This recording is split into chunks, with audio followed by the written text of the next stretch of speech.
hotels. If you count the robot cleaning, the serving robots, the hologram, the incheck pads, the mail AI system that we use for answering the incoming mails into the hotels. It has become quite a big tech stack. From Hotel Tech Report, it's Hotel Tech Insider, a show about the future of hotels and the technology that powers them. Today we sit down with two leaders from CIC Hospitality, which operates 30 hotels throughout Scandinavia. We talk with Mattias Tanski, the CEO, and Erik Bergsten, the Senior Revenue Manager. Our conversation ranges from front-of-house tech to back-of-house operations, and we cover how they use technology in some ways you might not expect. Let's start by getting to know you both a bit better. So if you could please introduce yourselves, let us know your current role, how you got there, some highlights of your career so far, and what you're doing right now. My name is Erik. I'm working as a Senior Revenue Manager for CIC Hospitality and had done so for the past 3 years. It has been quite an exciting journey, to say the least. I worked with revenue management now for about 12 years and within the hotel business for 18 years. So it's starting to get a while. And my name is Mattias. I'm the CEO and one of the founders of CIC Hospitality. We started the company in 2018, so we are quite young for a hospitality or hotel company here in Scandinavia, and we went quite fast up from one property in 2018, and now this year, 1st of August, we open our 30th hotel.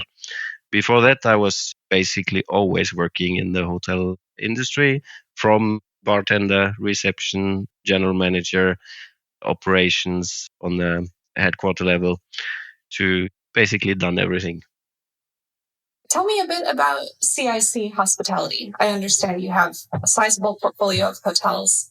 How many properties do you operate? Where are they located? And what sets them apart from competitors?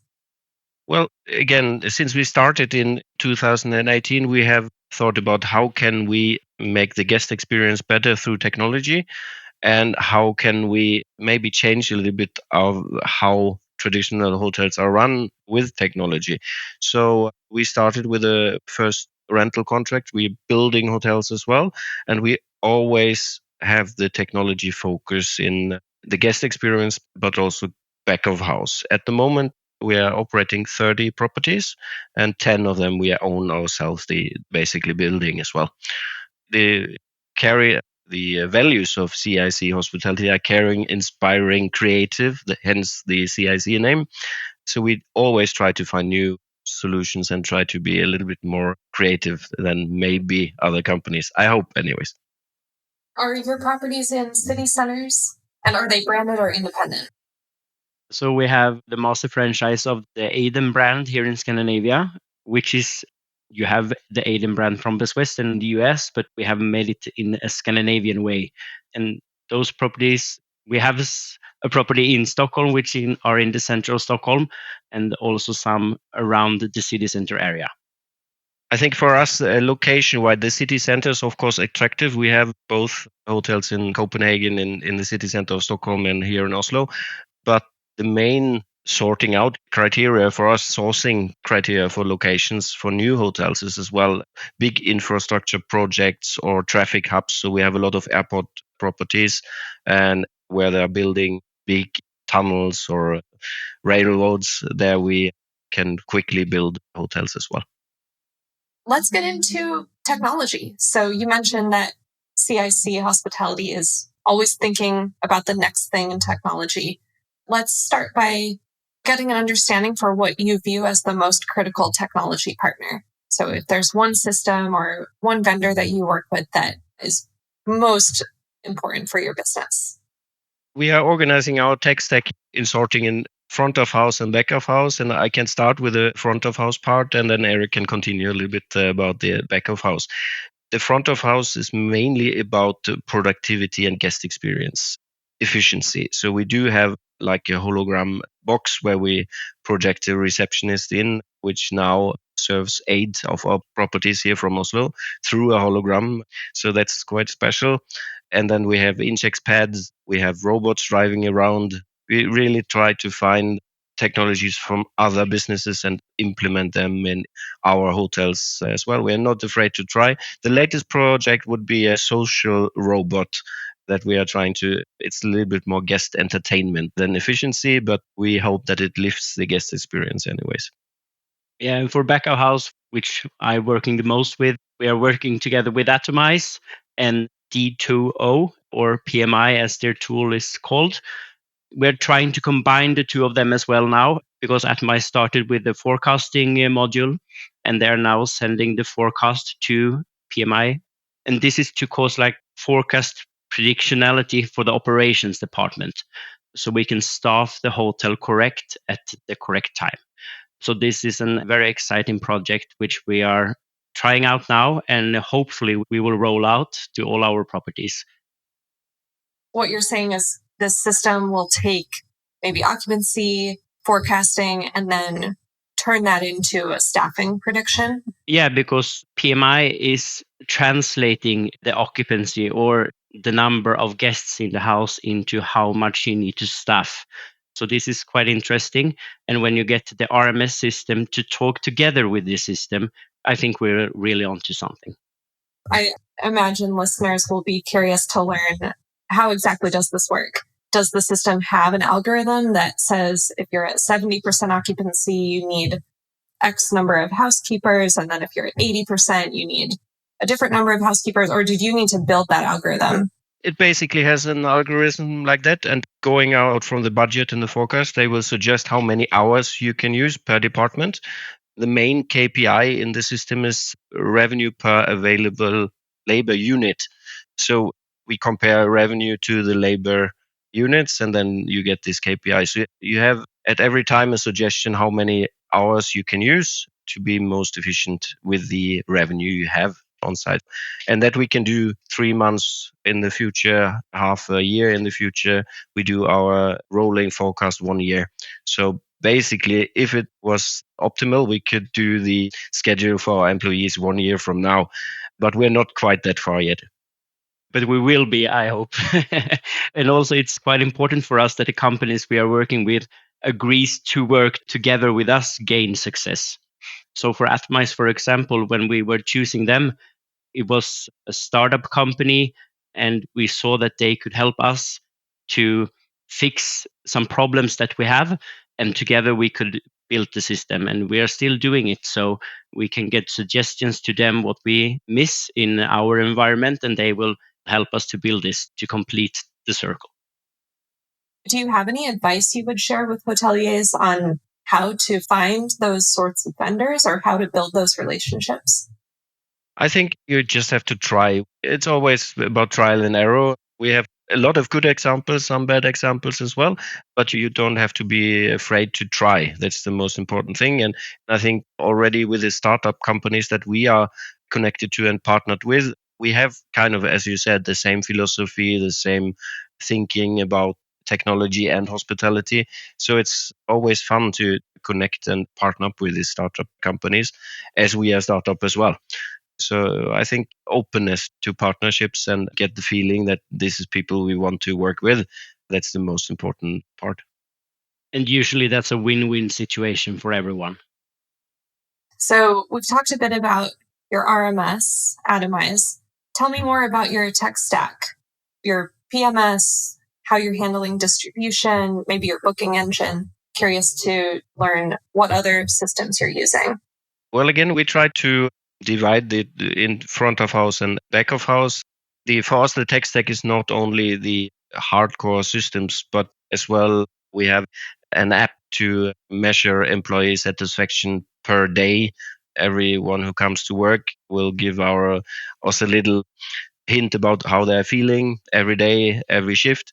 We have technology that connects us to our sustainability goals, like water measurement. That's as well back of house. Yeah, and we are a multi-brand company. So we work with, as per now, 3 PMS systems, adding a 4th to our new property, because we're going to add Muse now to the Lolland property, which are being built at the moment. So we are very excited about that. But due to that we work with the different hotel companies, We also have different tech within everyone. So the channel managers are different if you work with, for example, Thun Hotels than if you work with Best Western. So it depends on which hotel chain you work with, how the tech stack looks. Basically, we're trying to streamline all the systems that we are allowed to use in the different brands so that we have a fairly good oversight over the tech stack we have. And again, if you take the front of house, if you count the robot cleaning, the serving robots, the hologram, the incheck pads, the mail AI system that we use for answering the incoming mails into the hotels, it has become quite a big tech stack, which makes our employees' lives a little bit easier. Our main goal through technology is to free the time of our employees to be only hosts in the hotel, so that we are basically cutting all the manual tasks and that you more focus on this high level service experience. One thing I thought was interesting that you said is that your tech stack involves many systems, which one might think would add complexity if you have so many different systems to keep track of. But you say it actually makes employees' work easier and more streamlined. Can you explain how the systems maybe all work together or help to take some of the manual work off of employees' plates? That's, of course, always a challenge to get the different system and technologies to work together. I think for most of the systems now, since we have started to partner up with these companies quite early, we always have a little bit of possibility to get the different companies together in one room and talk to each other and maybe adapt to our wishes. And what's to say about the front of house tech stack with the cleaning robots, for example? Of course, someone needs to watch them and it becomes kind of part of the team and the employees give them names.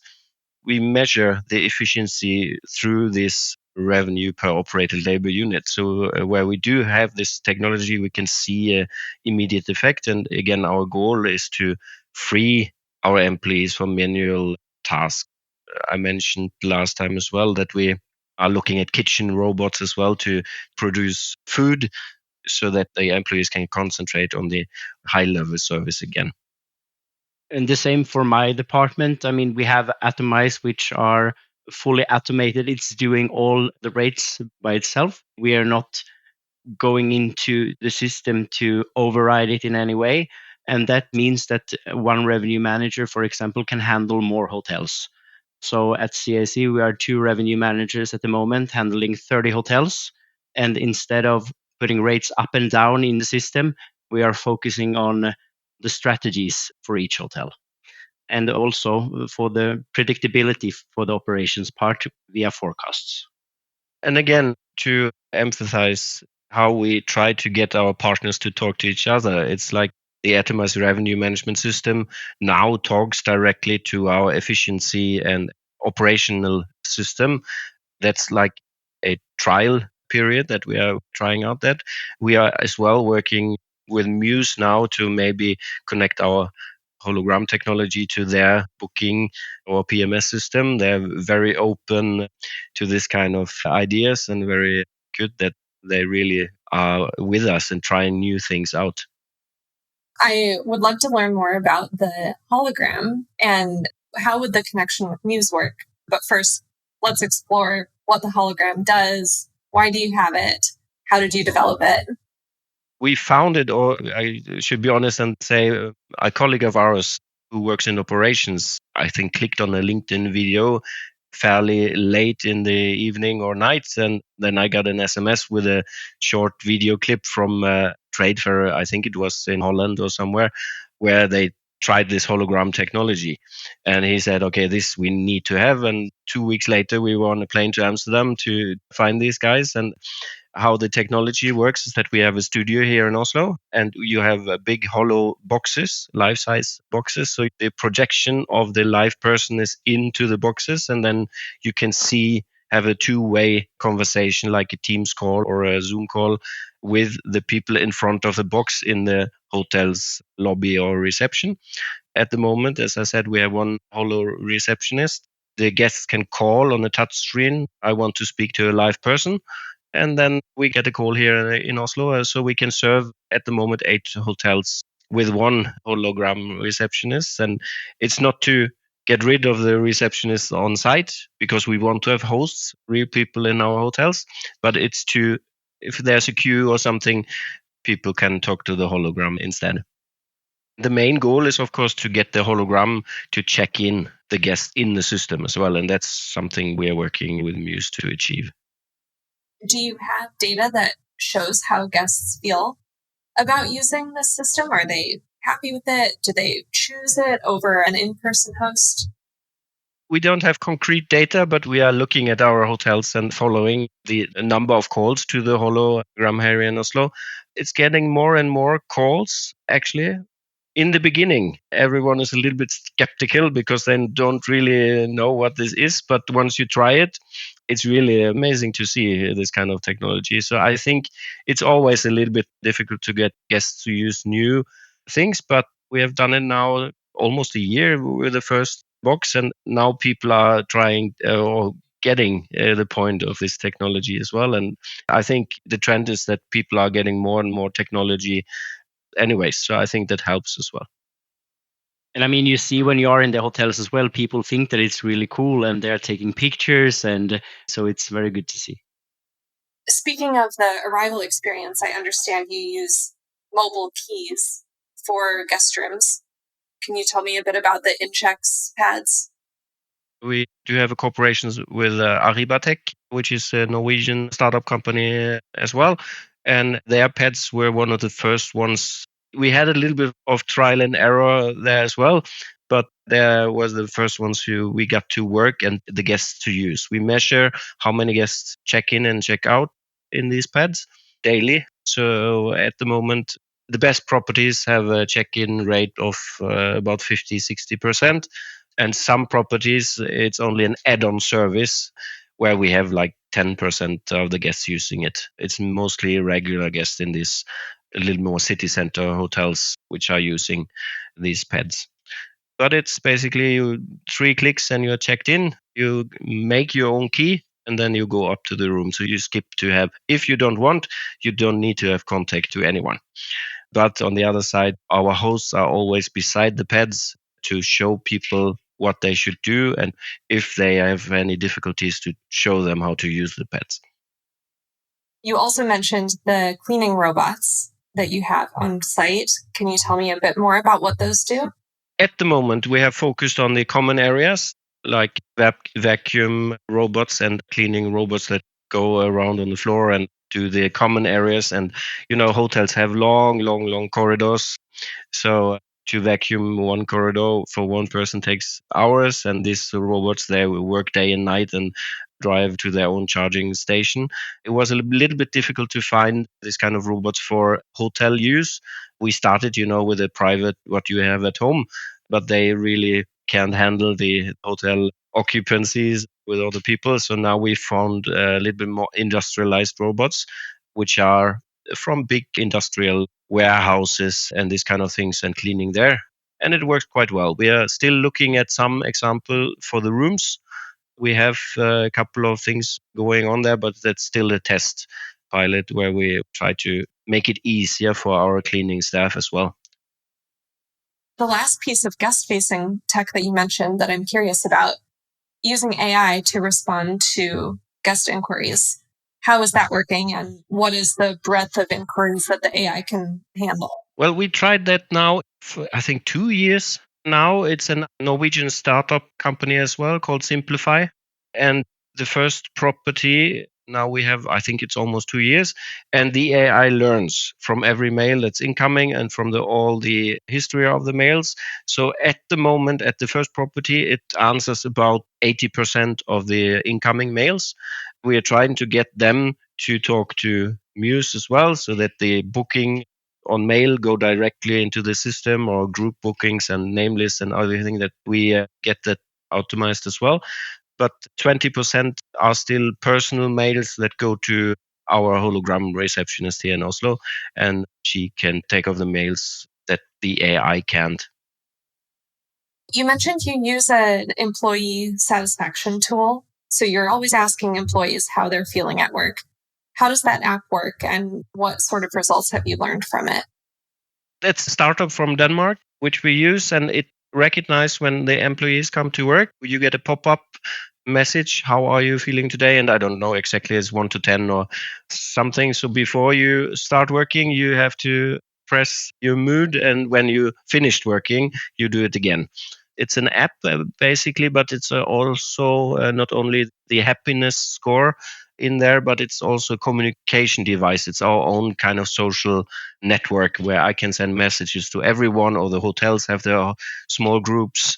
It's as well a training tool with a trainer in augmented reality that shows people what to do. It's a quite full out employee satisfaction, training, and communication system, basically. It's a very interesting to see how our people use it. And again, when we then measure revenue per operated labor unit and put that beside the employee happiness score, so that we can see, okay, today it was busy and people are happy, and today it was not so busy and people are not so happy. That's basically what happens. What we find out what happens. People are more happy when things are happening out in the hotels and they have a lot of guests to take care of. Switching gears a little bit, I'm curious, given that you both have some great experience in the industry, what would you say are 1 or 2 skills that a hotelier should have today in order to be successful? We have talked a lot about AI, and I think you have to be quite open-minded to AI now and start to work with the AI and not against it. So you need to embrace the AI technology and learn how to work with it and try out all the sources that you can with AI and see what happens. I totally agree. I was at a conference not so long ago where one of the speakers said, okay, you as a hotelier need to use AI every day to get used to it. Otherwise, after a while, you're out. This is coming. So I think the openness to AI and learn how to use it for ourselves as well. I'm in ChatGPT every day now to try to find out how I can use it best. But of course, the most important skill for hoteliers is people skills. We have this strong belief that we don't want to run our hotels without people. People are a center part of the experience in a hotel. We only want to make them free of these administrative tasks and things that an AI or a robot can do, so that they can deliver this high level service. So people skills and to want to talk to people, to want to be with people, that's one of the most important things, I guess. I know growth is a focus of CIC Hospitality. Maybe it's just growth, or if there's another business objective that you're working toward, how does technology help you get there? I can mention that we are working a lot with sustainability as well, and technology behind measurements of water usage per guest and these kind of things that are really important to get in place in the building phase of a hotel. We have a strong focus on that as well. Yeah, one big thing for us now is also to optimize the existing portfolio as good as possible. And as I mentioned, with the forecasts for our operation managers to staff correctly, and also how to pack the hotels correctly. I mean, from everything from the base load to which customers we're going to have in the hotels. So that's the main focus for the revenue department at the moment, and also to get out the clean data from the systems. The sustainability piece is interesting to me. You mentioned, Mattias, using technology to understand how much energy is being used, how much water is being used. Can you talk to me a bit about how those systems work in practice? These energy follow-up systems have been around for quite a while. We just want to adapt them so that we can see each room, each guest individually. That's what we're trying to do with the water usage.